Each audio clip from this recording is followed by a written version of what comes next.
Bueno, buenos días a todos. Les damos la bienvenida a este tercer encuentro del ciclo de actualización PYME que pensamos en conjunto 16 cámaras binacionales en Argentina y la Universidad del SEMA con el Centro de Desarrollo PYMES. Este ciclo está pensado para tratar temáticas relevantes, temáticas de actualidad para las empresas y su desarrollo diario, su actividad diaria. Como les comentaba, es el tercer encuentro del ciclo. Los dos primeros abordaron temáticas sobre ventas por internet y branding y reputación en las empresas.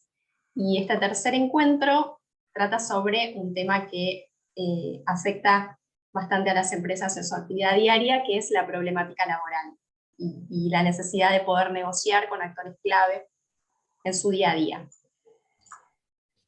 Para hacer una breve introducción, le voy a ceder la palabra a Pablo Orsinoni, que es el director de Relaciones Institucionales del Centro de Desarrollo PYME de la Universidad del SEMA, y luego vamos a presentar a nuestros oradores de la jornada. Bien, Florencia, muchas gracias por la introducción. Bueno, como bien mencionaba ella, la presente se inscribe en el marco de un ciclo de actualización que venimos desarrollando entre el CDPYMES del SEMA y el grupo de cámaras binacionales, con lo cual estamos muy agradecidos por esta oportunidad de darnos a conocer. Yo simplemente voy a decir dos palabras a propósito del CDPYMES. Ahí nuestro propósito está asociado, se imaginarán ustedes, con favorecer el desarrollo productivo de las empresas y también con la profesionalización de los empresarios PYME del país. Típicamente uno suele decir que operan en soledad. Bueno, nosotros tratamos de agregar valor para que tomen decisiones teniendo en cuenta también el contexto en el cual están operando. Pueden ustedes consultar toda nuestra información en nuestra web, que es www.usema.edu.ar/cdpymes. Ahí van a ver un poco de qué manera nosotros tratamos de materializar nuestro propósito. Tenemos desde cursos, webinarios, y después también los cursos que damos abiertos los damos en formato in-company, por supuesto, con lo cual ahí pueden ver toda la información. Dicho esto, Mariana, Florencia, vuelvo con vos para que presentes a los oradores y dar comienzo con la charla. Gracias a todos por participar. Muchas gracias, Pablo. Y bueno, ahora vamos a presentar a nuestros oradores. Por un lado tenemos al doctor Eduardo Viñales, abogado, socio del estudio Funes de Rioja y Asociados. Eduardo Viñales acumula una enorme experiencia representando y asesorando a empresas nacionales e internacionales en todos los aspectos del derecho relacionado a los recursos humanos laborales. La práctica incluye, entre otras cuestiones, despidos individuales, colectivos y acuerdos de separación, negociación colectiva, conflictos laborales, compensaciones y beneficios, casos de litigio, asignaciones internacionales y transferencia de empleados. El doctor Viñales posee amplia experiencia en los sectores automotriz, bancario, metalúrgico, petrolero, energético y software, entre otros. A su vez es miembro de los subgrupos de trabajo número 10 y 11 del Mercosur, del Departamento de Política Social de la UIA, del Departamento de Política Social de la COPAL, y es asesor de la Cámara de Industriales de Productos Alimenticios y Afines. Y también nos acompaña María Santos, abogada, socia del estudio Funes de Rioja y Asociados. Se especializó en Derecho Ambiental y de los Recursos Naturales, posee amplia experiencia en litigios y asesoramiento de empresas nacionales y multinacionales, y principalmente en la realización de procesos de auditorías laborales y due diligence. Sin más palabras, les cedo el espacio.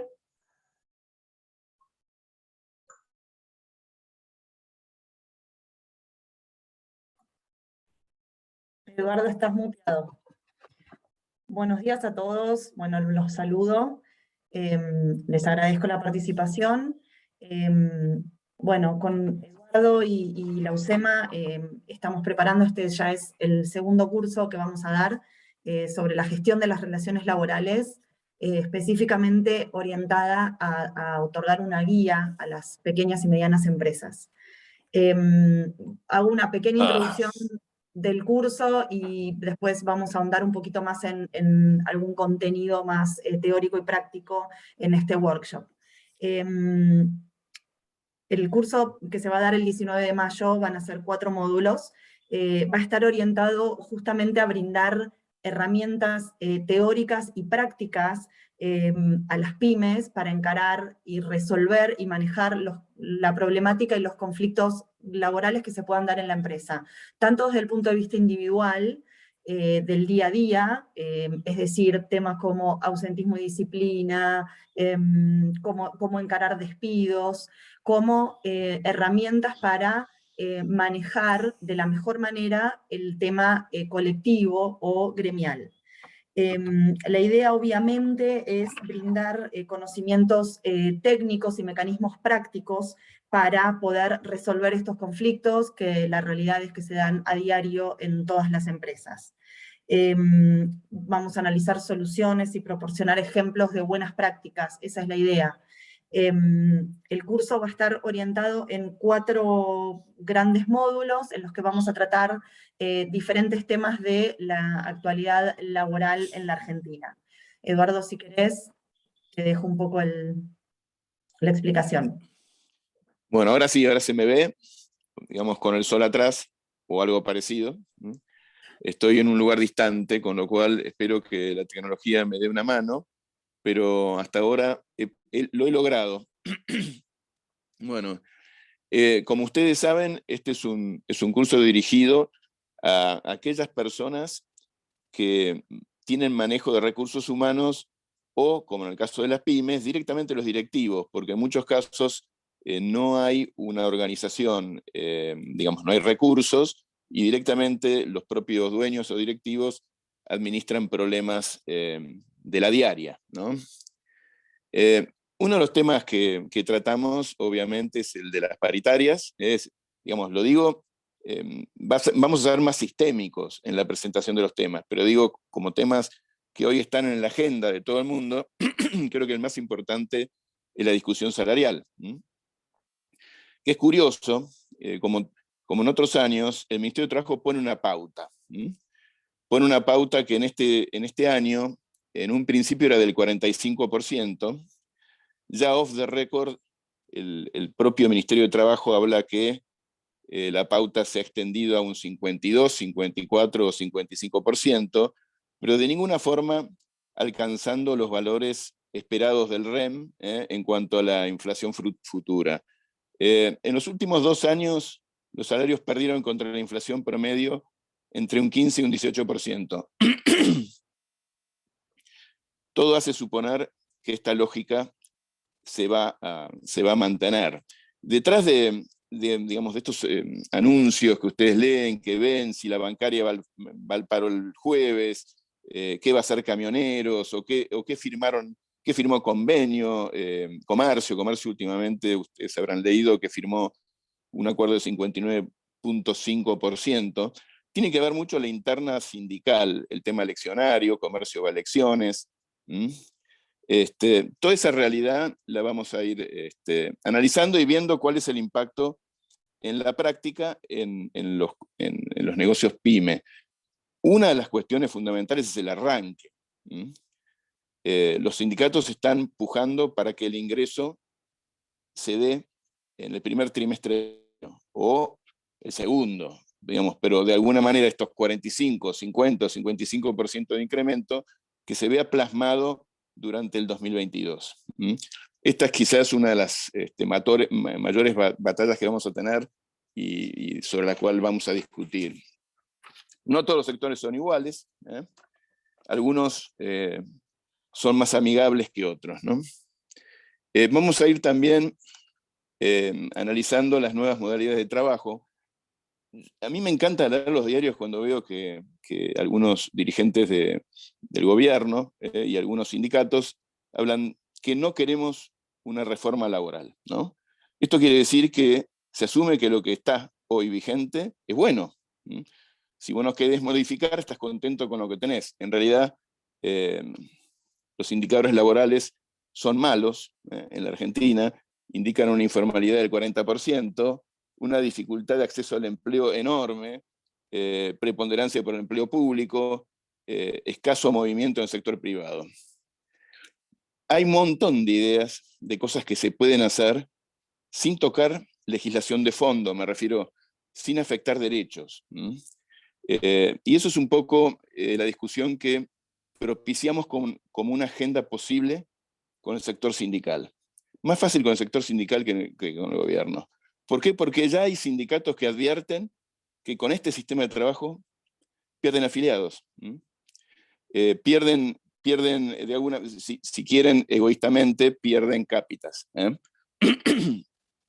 Vamos a analizar cuáles son estas propuestas de trabajo que creo que son de construcción para lo que se viene, ¿no? Dentro de la temática también tenemos el trabajo híbrido. Ya saben que el teletrabajo está implementado, digamos, la ley está vigente, algunos la aplican, otras esperan el fin de la emergencia sanitaria, que es a fin de año, pero todos tienen que estar preparados para lo que va a venir. Y tener presente de que a lo mejor no hacer nada y trabajar en forma híbrido puede representar algún riesgo futuro, porque puede generar algún derecho o expectativa de algún trabajador a considerarse parte del sistema del teletrabajo. Vamos a ver también, digamos, cuáles son las hipótesis de conflicto sindical. Posiblemente traigamos a la discusión algún referente del ámbito sindical para que nos cuente desde la perspectiva de lo que es la administración sindical, de lo que es un sindicato, cuáles son sus objetivos, cuáles son sus prioridades. También solemos incorporar, en este caso voy a decir que hemos invitado al secretario general de Minería, de AOMA, digamos, que creemos que es un factor muy importante, porque no es un sindicato alineado políticamente, si bien es un sindicato peronista, y es una actividad de futuro, porque lo que es la minería extractiva, lo que es el litio, lo que es el cemento, la escalera, etc., es una actividad que tiene posibilidad de contratar mano de obra y por medio de las inversiones ser un motor de ingreso de divisas. Vamos a ver también, y vamos a analizar cuál es la administración laboral vigente.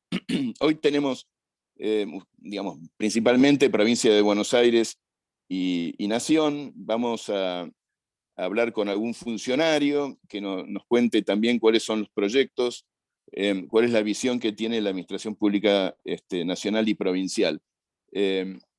Como anticipo, debo decir que trabajamos mejor con provincia que con nación. Es bastante curioso, pero las autoridades de lo que es hoy el Ministerio de Trabajo de la provincia tienen un manejo de la parte sindical y laboral muy, muy eficiente, y la verdad que muy, digamos, yo diría, no me animo a decir neutral, porque no es exactamente la palabra, pero bastante equilibrada. También veremos las cuestiones puntuales en la empresa, como pueden ser las inspecciones, que generalmente se producen situaciones de confusión, porque a veces viene el sindicato, a veces viene un funcionario, y los gerentes o las personas a cargo de personal no saben qué facultades de inspección, hasta dónde puede ir el sindicato, qué puede pedir, qué información es relevante. Vamos a también tratar, digamos, lo que es una reestructuración, cuáles son las normas que están vigentes, cuáles son los mejores procedimientos, de qué manera una empresa puede enfocar una reestructuración de sus recursos, todo el régimen colectivo del despido, procedimiento preventivo de crisis, conciliación laboral obligatoria, quién la pide, cómo se pide, cuáles son las consecuencias de una conciliación obligatoria o cuáles son las consecuencias de un procedimiento preventivo de crisis. Estamos en un proceso en el cual la indemnización agravada está desapareciendo. Suponemos que a partir de junio ya no va a haber ninguna restricción, digamos, ningún recargo económico frente al despido. El porcentaje de empleo o desocupación, como quieran denominarlo, está en un dígito. no parecería ser una situación de agravamiento, independientemente de cómo se consideren los índices, ¿no? O sea, qué se considera como empleo, qué no se considera como empleo. Después vamos a ver también temas individuales, ¿no? Por ejemplo, todo el tema de ausentismo en una pyme, de qué manera se administra esa situación, todo el tema de los controles, de los descuentos, cómo se intima, cuáles son las sanciones disciplinarias. Hay un montón de situaciones que se presumen, como por ejemplo, que una empresa no puede despedir si antes no suspende o si antes no percibe. Vamos a ver cómo se calibran, digamos, todas estas sanciones, de qué manera se justifica una resolución de un contrato de trabajo y cómo se notifica, que acá hay un montón de dudas que nos surgen de las preguntas que nos suelen hacer las empresas, de cuál es la mejor manera de notificar un despido, qué validez tiene una nota simple. ¿Puedo despedir de palabra, por ejemplo? Si yo estoy frente a una persona y yo le digo, estás despedido, ¿qué validez tiene? ¿Cuál es la validez de un telegrama? ¿Cuál es el procedimiento adecuado para resolver un contrato de trabajo? También las implicancias colectivas que puede tener un despido, porque muchas veces uno ve la ley, obviamente la ley nada indica, o sea, uno tiene el derecho de despedir, pero puede haber alguna consecuencia sindical o gremial que puede convertir un despido individual en una cuestión de índole colectiva. Digamos, también vamos a repasar cuál es la instrumentación de un acuerdo. Muchos de ustedes estarán acostumbrados a resolver contratos de trabajo mediante una escritura pública. ¿Cuál es la actualidad de la jurisprudencia frente a planteos de nulidad? ¿Cómo está funcionando el SECLO? ¿En qué casos se puede ir al SECLO? También es una pregunta bastante común. Dice, bueno, vayamos al SECLO para garantizar que no voy a tener un reclamo posterior, pero ir al SECLO implica involucrar a un abogado de la contraparte, y lo que es acuerdo, mutuo acuerdo, no se instrumenta con homologación en el SECLO. Veamos también cuáles son los mecanismos que hay en Provincia de Buenos Aires. Yo hablo de Provincia de Buenos Aires porque asumo que la mayoría está en el conurbano. Las legislaciones provinciales pueden variar, pero en definitiva los instrumentos que utilizan son muy similares a los que se utilizan ya sea en capital o en provincia de Buenos Aires. Después vamos a ver también el tema de certificado de trabajo, que parece mentira, pero es uno de los reclamos más usuales. Cuando uno despide a una persona, tiene la obligación de entregar los certificados de trabajo, y existen interpretaciones diversas sobre cuáles son los documentos que una empresa debe entregar a un trabajador cuando resuelve un contrato de trabajo. Sabemos que los abogados que se dedican a la práctica judicial van a hacer todo lo posible para no recibirlos, para objetarlos, para plantear que son insuficientes, de esa manera poder acceder a una multa equivalente a 3 salarios. El tema de enfermedades profesionales. Como anécdota, les puedo asegurar que la cantidad de certificados médicos falsos, apócrifos que andan dando vuelta es increíble. Hemos conducido también con dificultades algunas averiguaciones sobre las autenticidades de los certificados de trabajo, y es una sorpresa, digamos. Yo supongo que Internet mismo debe estar ofreciendo servicios de esas características, pero es una manera de fraude en la cual las empresas que tienen poca capacidad de control suelen tener dificultades, ¿no? Bueno, no solo el tema certificado, sino también el tema de algunas enfermedades que hoy están de moda, que especialmente las psiquiátricas, psicológicas, donde el patrón de licencia son 30 días, automático. Veamos cómo podemos controlar y administrar para que eso no sea un hecho grave. Bueno, después también vamos a hablar un poco del tema de cuáles son las facultades que tiene el empresario para controlar. Para controlar no solo el ingreso y el egreso, sino de qué manera prestan tareas sus empleados dentro del lugar de trabajo. El tema cámaras, muy de moda, hasta dónde un empresario puede colocar una cámara que enfoque una posición de trabajo. El tema de los sistemas inteligentes que controlan la conducción. Hoy algunos camiones o algunos vehículos ya vienen con sistemas inteligentes que detectan hasta el momento en que la persona no está enfocada en su conducción. Hay resistencia sindical automática a todo sistema digital o electrónico que implique una grabación de audio o video. Eduardo, hay derechos perdón, Sí, discúlpame que te interrumpa, nos están llegando algunas consultas. Si te parece, dale. te las voy formulando. Buenísimo. Acá alguien nos pregunta, perdón, hablabas de los riesgos del teletrabajo. A propósito de la hibridación laboral, ¿qué riesgos o desafíos se le presentan a las empresas? Bueno, a ver, yo, en primer término, esto es algo que yo digo y que, digamos, no debería quedar por escrito. Las consecuencias de no cumplir con la ley, digamos, no se traducen en un costo severo. Digamos, supongamos que la empresa no aplica la ley y trabaja híbridamente en una situación que debería estar incorporada en la ley. El riesgo es el reclamo económico que eventualmente puede tener el empleado sobre, digamos, el costo de Internet o algún costo adicional por el trabajo desde su casa, y eventualmente una multa de policía de trabajo que es equivalente a un salario mínimo, con lo cual, y en el primer caso no sería una multa, sería un apercibimiento, con lo cual, entrar al régimen de la ley, aplicar, digamos, directamente, decir, esto es un contrato de teletrabajo, tiene una consecuencia más severa. ¿Por qué? Porque de ahí no salís. Digamos, o sea, vos ya tenés que garantizar ese sistema de trabajo al empleado. El trabajo híbrido de acá a fin de año no hay problema, porque estamos amparados por la emergencia sanitaria. A partir de fin de año van a tomar la decisión. ¿Qué es lo que nosotros sugerimos?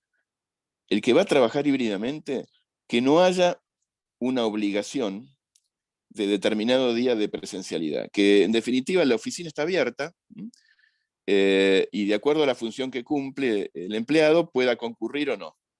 Ese es el formato que permitiría mantenernos fuera de la ley, digamos, de la ley de contrato de trabajo con un contrato especial de teletrabajo, ¿no?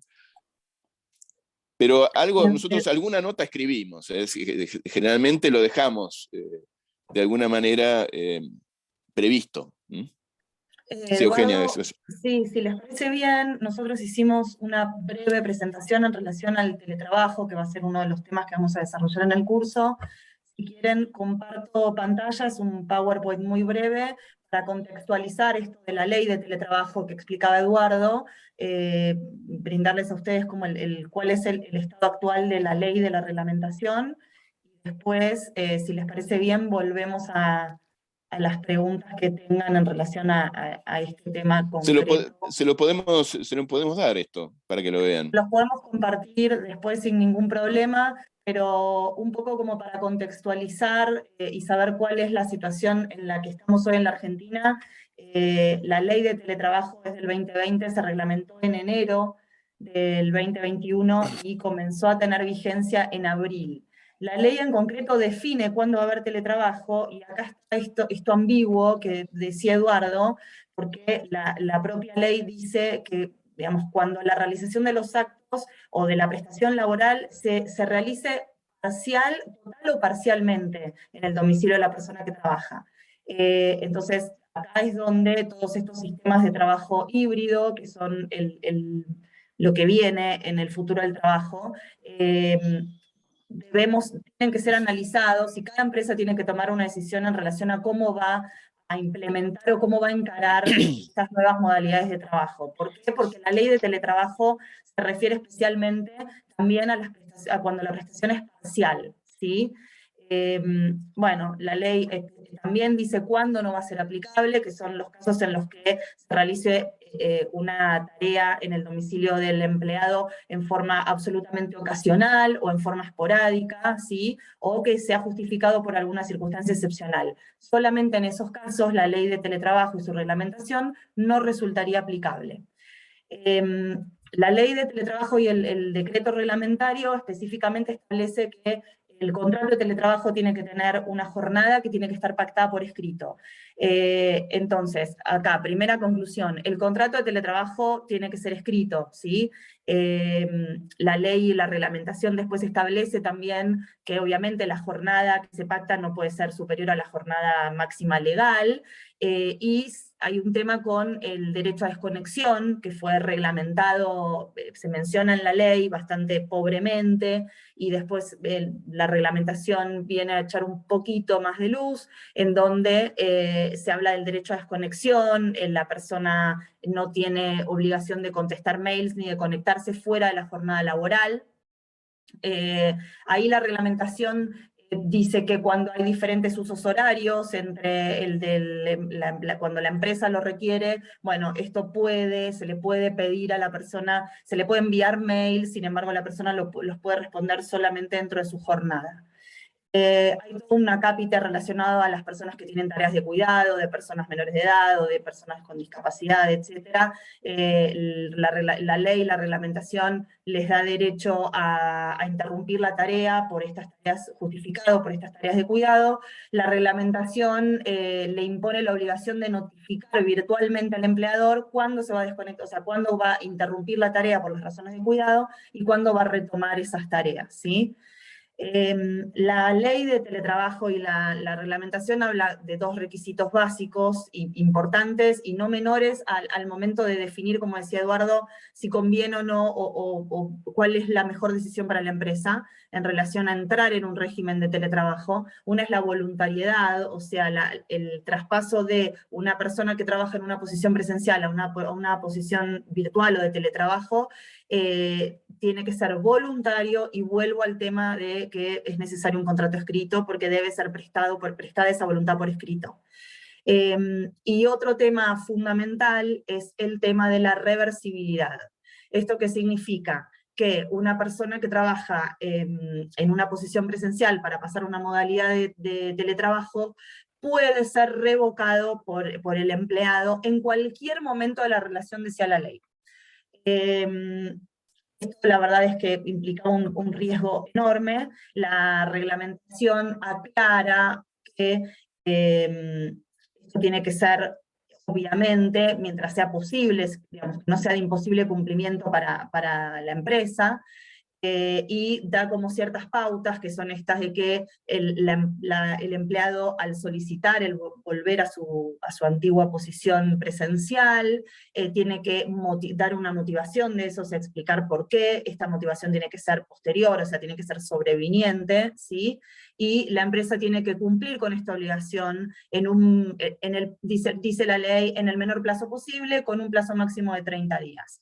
Ahora, acá hay todo un tema, porque bueno, hay que evaluar cuándo le es a la empresa imposible volver a otorgarle la presencialidad a un empleado y cuándo no. La reglamentación dice, bueno, se va a tener en cuenta para evaluar esto, por uno de los temas que se va a tener en cuenta es el periodo de tiempo que pasó entre que esa persona ingresó en un régimen de teletrabajo y que pide esta reversibilidad, digamos, al volver a la situación presencial, ¿sí?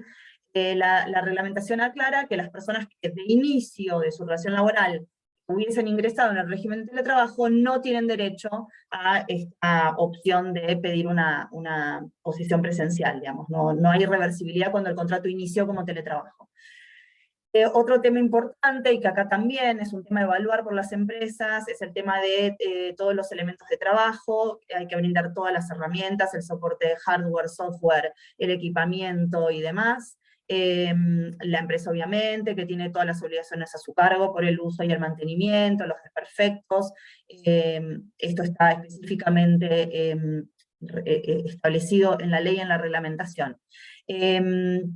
Hay un tema que son las prestaciones transnacionales. ¿Qué significa esto? Cuando una persona trabaja, presta tareas desde otro país, que no es la Argentina. La ley específicamente dice que se va a aplicar dos posibilidades, o la ley en donde se están ejecutando las tareas, o la ley del domicilio del empleador, ¿sí? Según cuál resulte más favorable, obviamente, para el empleado, como es, digamos, es uno de los principios del derecho laboral, ¿no? El principio protectorio.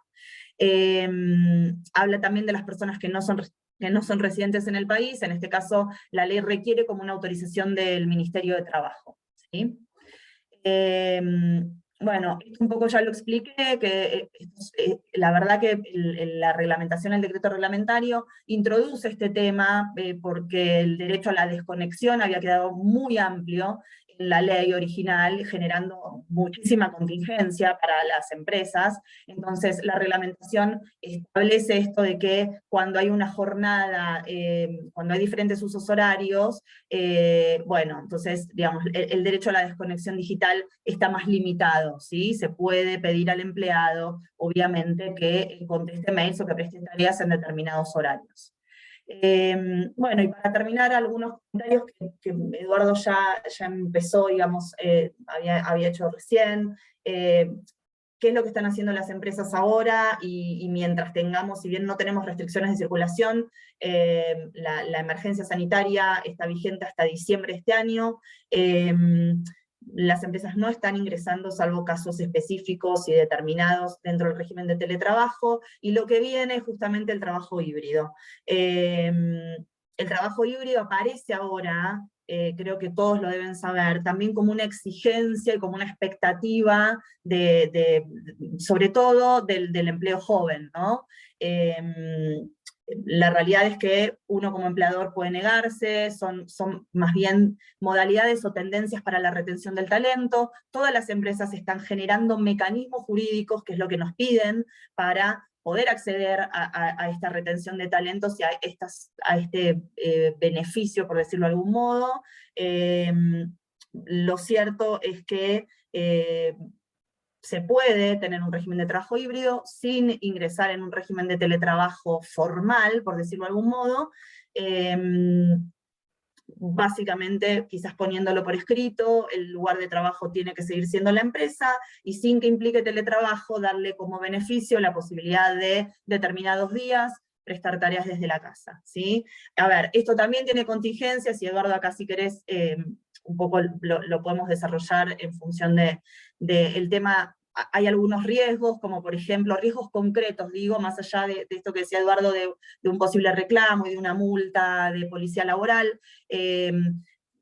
A veces se generan los casos en los que las empresas quieren hacer reconocimientos de gastos a las personas que no están dentro del régimen de teletrabajo, entonces quieren pagarles internet o lo que sea. Acá tenemos un tema. ¿Por qué? Porque si estamos dentro del régimen de teletrabajo, todos los gastos que uno reconozca que haga no van a ser remunerativos. Esto dicho en la propia ley y el decreto reglamentario. En cambio, si estamos en un régimen de trabajo híbrido, o sea, en un contrato de trabajo no teletrabajo, cualquier reembolso, cualquier gasto que uno incurra puede ser reclamado después el carácter remunerativo de ese gasto, ¿sí? Bueno, un poco ese es el resumen de este tema, que nos parecía de súper actualidad y de interés para ustedes. Obviamente quedamos a disposición para las preguntas que consideren. Bueno, muchas gracias a los dos. Me parece que Eduardo quiere... A ver. ¿Estás muteado? Ahí ¿Ahora? está. Ahí está, perfecto. No, digo que el problema es la expectativa de la gente, porque aquel que está con un sistema híbrido tiene la expectativa de cobrar el gasto, que no es legalmente exigible, mientras no exista contrato específico de teletrabajo, pero la persona tiene la expectativa de cobrarlo, con lo cual es un factor de tensión, y como dice Euge, si la empresa va a pagar algo, tiene que ser con restitución o con comprobante, con restitución del gasto. De esa manera el gasto estaría justificado, si no, sería un pago en negro, ¿no? Pero para completar panorama, también vamos a hablar del tema de guarderías, que está muy de moda, ¿no? y a ver cómo se va a implementar. Supuestamente en las pymes, por la cantidad de gente, no va a aplicar, pero depende cuál es el criterio para conceptualizar qué es una pyme. Eventualmente alguna puede tener la cantidad de personal que gatille la necesidad de tener una guardería. Y de nuevo, cuando surgen estos derechos, está también el reclamo de la persona que cree que tiene derecho, digamos, porque a pesar de que la reglamentación del artículo de la Ley de Contrato de Trabajo implique que hace falta un número determinado de trabajadores, tanto mujeres como hombres pueden percibir que hay un espacio para reclamar una compensación económica. A ver, hay alguna Perfecto. pregunta de Mario, creo. Sí, acá tenemos, por el chat tenemos dos, después tenemos dos también, estuvieron muy participativos. Vamos con la primera del chat. ¿Qué aspectos de la ley de teletrabajo convendría reglamentar para mejorar la competitividad del país en términos de la economía del conocimiento? Sí, digamos, ya El la tema es que ya está reglamentación desgraciadamente reglamentada.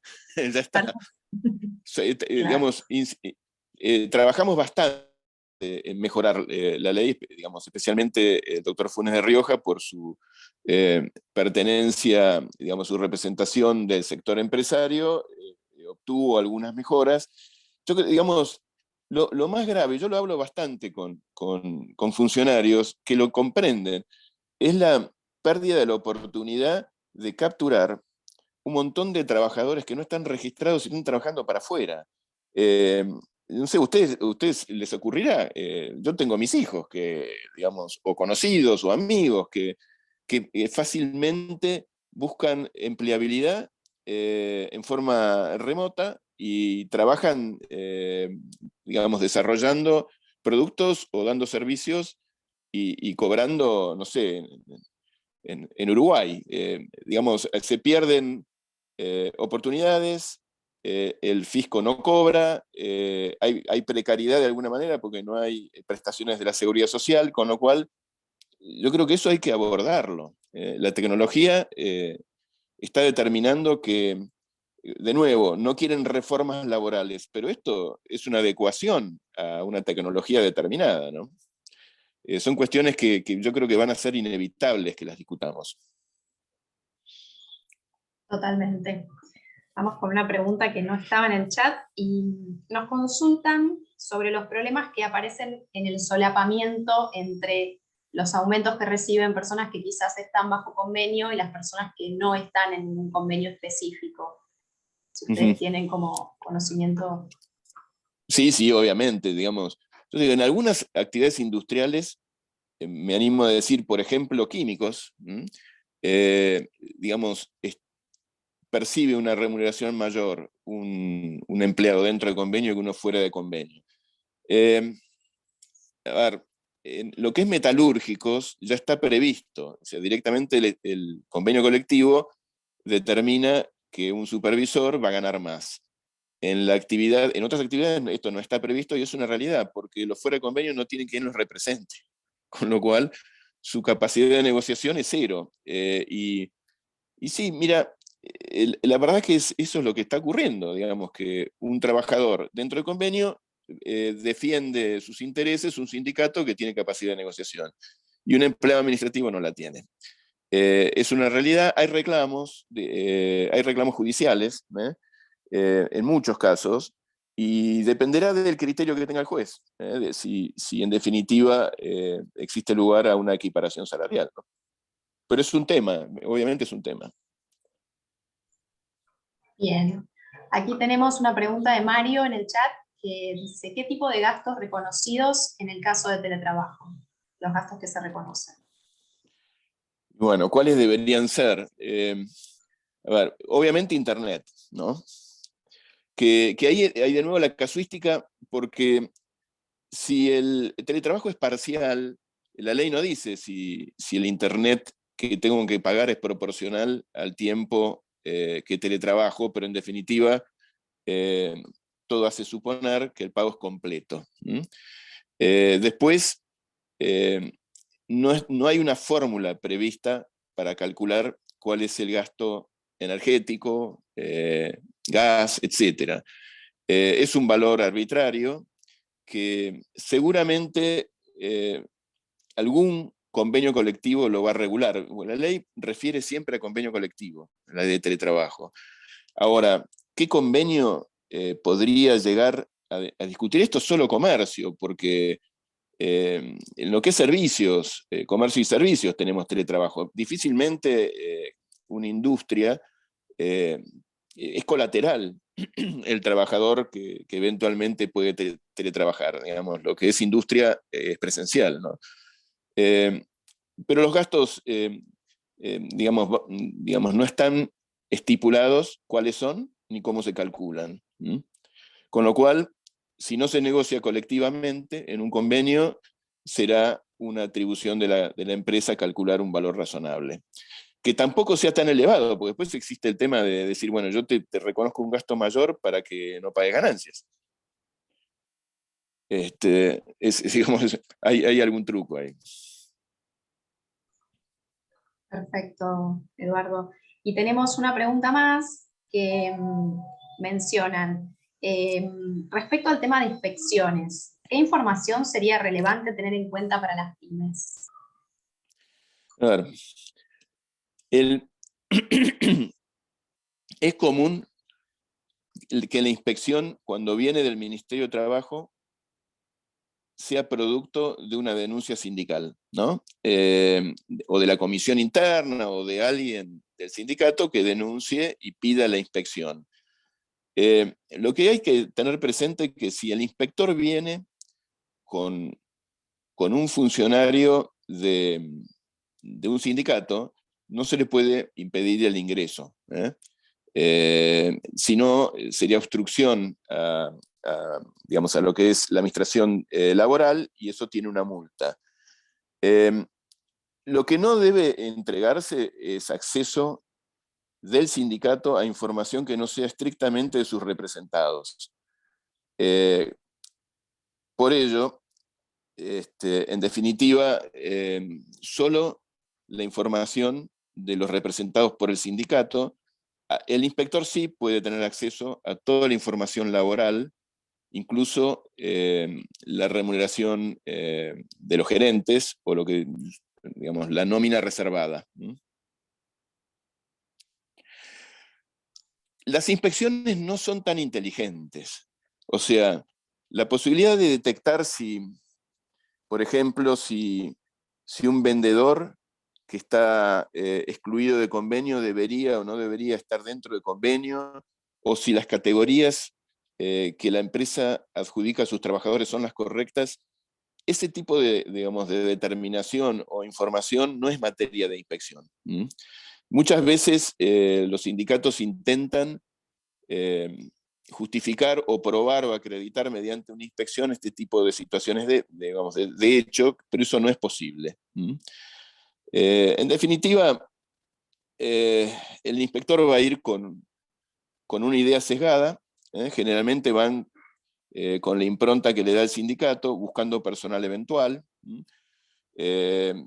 buscando contratación digamos, de terceros, y bueno, una vez determinada la inspección, el inspector tiene que hacer un sumario, lo ponen online, y la empresa tiene la posibilidad de hacer un descargo previo a la determinación si hay o no hay infracción y multa.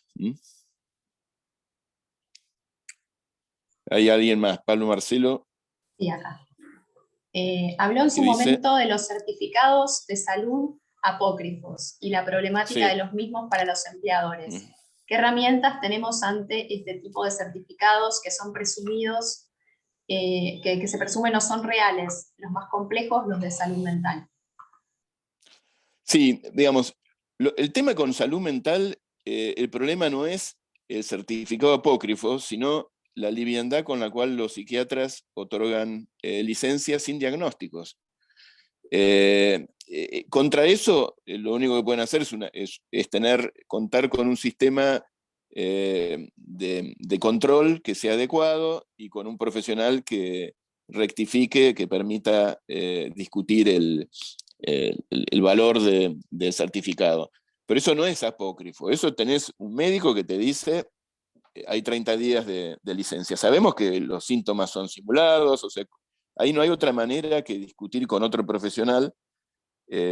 Existe la facultad y tiene el derecho el empleador de mandarle un control con alguien propio y que en definitiva le discuta el diagnóstico al médico.